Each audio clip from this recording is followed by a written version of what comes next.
Long time no see. Welcome back to the channel. Today we're going to be working Abel. It's been a while.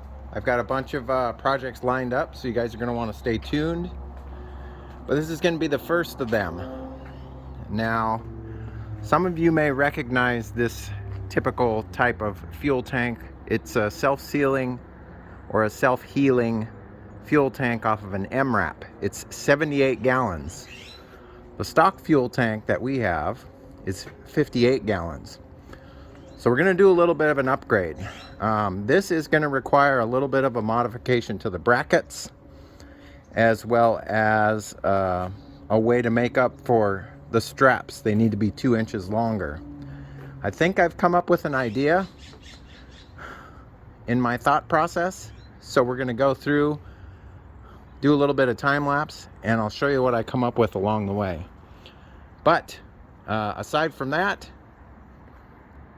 I suppose we'll get started. One thing I'd like to mention is I left a link in the description for this fuel level sender. You do have to tap the holes on the tank to M5 by 8, I believe is what the thread pitch is, the standard M5 pitch. But it does bolt in, and it is the correct depth. So I'll leave a link in the description for that. Aside from that, let's get started.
Well guys, after combining a couple brackets here, I think I've come up with a solution. I basically added about 2 to 2.5 inches more depth, so the tank is dropping down about 2.5 inches. And then I put an extension on there for the strap. And then the solution for this is going to be to add an extension before you attach the strap, so that, you know, 3 or 4 or 5 or 6 or however many inches you need, you can add a bracket, a metal, just a piece of flat bar will work if you drill 2 holes in it, and then that strap should be able to reach that down there, and that's kind of how it's going to sit on the fuel tank while it's on the truck.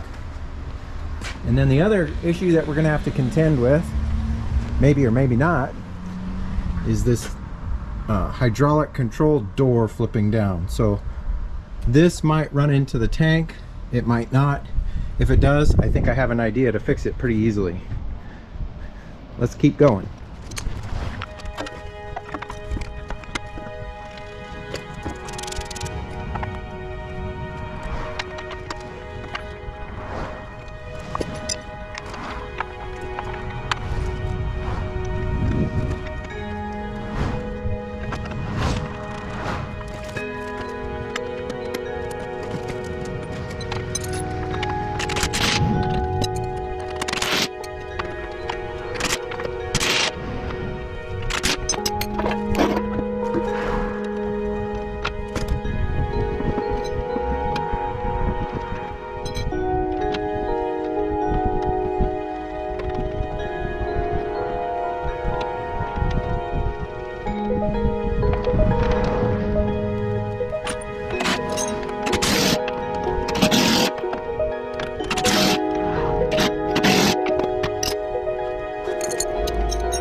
Alright guys, what can I tell you? Well, this is your fuel sending. It's your fuel return. This is your breather valve. I had to extend the breather valve hose a little bit. I have to check the polarity on the sender when I start filling the fuel tank to see if the gauge works. If it does, I can put the final crimps on these and then heat shrink them. And then this is for the Eberspatcher, and it's just kind of floating back there. Your strap extensions, you need a bracket that's between 4 3/4 and about 5 1/4, and that will get your straps lined up appropriately to where you can get a nut on them. You could go a little bit longer if you wanted to bottom the threads on that bolt out. I just have this tension just a little bit to see how it rides. It'll probably loosen up a bit as it gets broken into the new size tank, but man, it fits on there. The armor even bolted back up. I had to drill a couple new holes in the new bracket, but I replaced all the hardware with grade 8 hardware. These are just some strap brackets that I had laying around. That's what I used to extend the straps. But yeah, it works. I'm gonna try to transfer the locking fuel cap over to this, see if it fits. But now it's just fill the tank up, test the gauge, prime the truck, get it started, and hopefully that'll be the end of this project. I got started this morning. I went for a run at 4:30 a.m., got home, ate breakfast, and started working on this at about 5:45. So, and I haven't had a break. Well, I stopped and took a little bit of lunch, but it's about 2 o'clock in the afternoon now. It's getting a little warm, so I want to finish this up. All right, guys, I got the truck running. Got some tips for you. Let me turn this off. I was having a really hard time getting the truck primed. So what I ended up doing is I pulled the return line and put it in a jar, and then I pressurized this breather valve. So I took a short piece of hose and a hose clamp and a Milwaukee compressor, and I set it to 15 psi. And then as soon as I started to see diesel fuel come out into the jar, I remote started the truck, and it took 3 tries, but it finally stayed running. And then I depressurized the tank and reconnected the return line, and it works. It's been running for 20 minutes now. Remember I mentioned that this might be an issue? Well, I can still get to the controls, and it really doesn't bother me that much, so I'm just gonna leave it. I'm not gonna mess with it. It works out pretty good. Man, an extra 20 gallons. That's awesome. And it's like a brand new fuel tank, manufactured in 2008. Now I know some of you are going to want to do this modification, so I want you to inundate and send mass messages to Moises Hueso on Facebook. I'm going to leave a link in the description. Make sure you just bomb his messenger, because he's got, I believe, 6 more of these that he wants to sell. So if you guys are looking at buying one, you're going to want to contact him. I haven't taken it on a road test yet, obviously, but I have no doubt that everything is going to work out the way it's supposed to. I made a doubly reinforced bracket since I didn't have the original MRAP brackets, and I think it's going to work great.